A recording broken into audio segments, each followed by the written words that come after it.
Good morning, boys and girls. Today we are going to talk about the book, The Great Kapok Tree, which is a tale of the Amazon rainforest, and it's a story you heard last week. And this week we're going to talk about the vocabulary from it. So, as a good reader, as you've probably heard me say, when you're reading, you want to think about those great words and make sure you understand the words that you're reading. You can always look up the words. That's something I do as a reader. If I don't understand the word, I just take it straight to Google and I find out what it means. And it makes it reading so much better because then I understand what they're talking about. So, but then also it's great to keep track of those words so you can use them yourself. So this book, The Great Kapok Tree, has all kinds of great, awesome vocabulary that you might want to keep track of. So just like in other stories, I marked the pages that had words that I really liked. So as you're reading, you can just put a little marker there and you're ready to go back to it at another time. So here we go. The Great Kapok Tree. I have my writing journal out so that I'm ready to now put the words in my journal. So you can read it, you can mark it, go back to it, and find your little spot to record your words. So we're going to go to the next open page and make a line straight down the middle and straight across the middle as best we can. Doesn't have to be perfect. So my journal's ready. Let's look through the book and find the first post-it.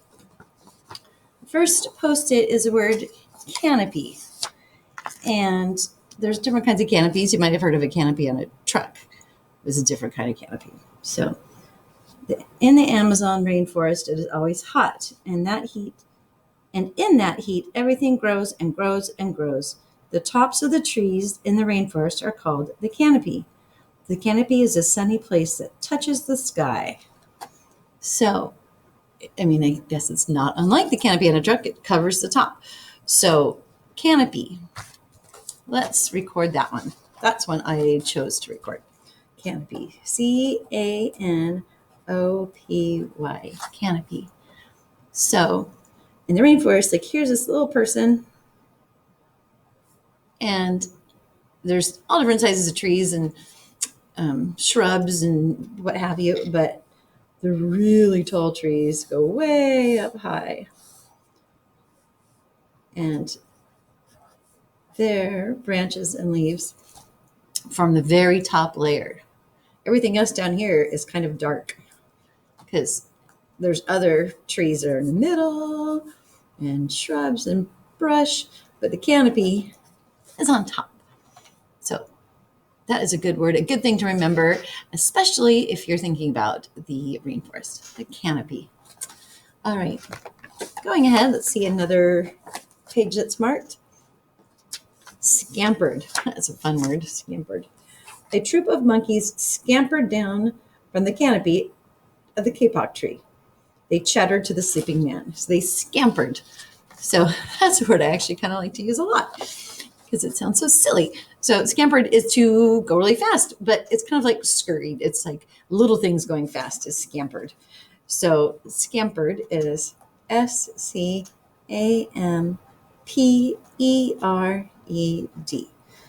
And you do want to spell it correctly, so when you write it, you'll write it correctly. Scampered is, so here's something big, like a tree. But if something's scampering, it's not the big thing moving. It's something little going really fast. So let's see if I can make like a little chipmunk. There's little ears, little body, little tail, and little legs. And we'll show speed because scampering is they're going fast. So there we go. Scampered. Scampered's a fun word to use. Moving on. Oh, smoldering. A toucan, a macaw, and a cock of the rock flew down from the canopy. "Senor," squawked the toucan, "you must not cut down this tree. We have flown over the rainforest and seen what happens when you begin to chop down the trees. Many people settle on the land. They set fires to clear the underbrush, and soon the forest disappears.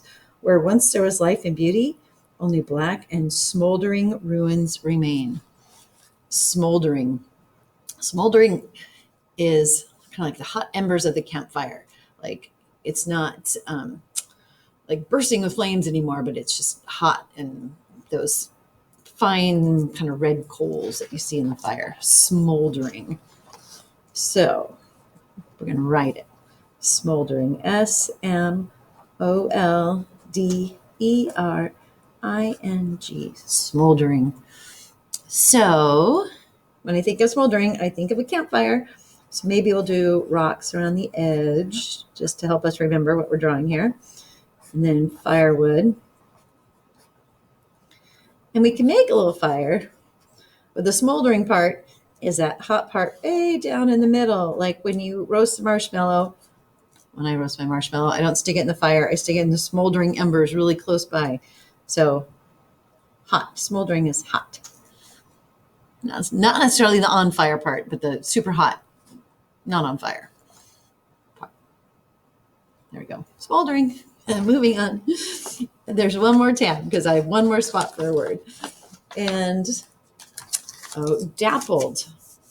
Dappled. I always think of a dappled horse, but I don't see any horse in this book, so it's not going to be a horse. The jaguar had been sleeping along a branch in the middle of the tree because his spotted coat blended into the dappled light and shadows of the understory. No one had noticed him. All right. The light is dappled. So that is kind of a cool thing to think about. Dappled. DAPPLED. So if light came through little holes in the trees, like little spaces between the leaves, it would look dappled. It would look like a spotted light comes down. So how can I draw that? That's so interesting. So here we go. Let's make a leaf. Or we can have that be a big part of a tree. But there's little holes where the light gets through between the leaves. And the light shines through, and you kind of like sometimes see, it's kind of hard to tell that's a tree. The light shines through in just little spots. And the author described the light as dappled, which are little tiny spots. So that's an interesting way to think about it. And the jaguar with his spots tended to disappear in it because his spots kind of look like the way the light shines down, and there's some bright spots and some dark spots coming through. So dappled. So these 4 words should be in your journal, and you can add any other words. You can make your pictures different than mine. And yep, that is your literacy activity for today. Vocabulary gathered from the great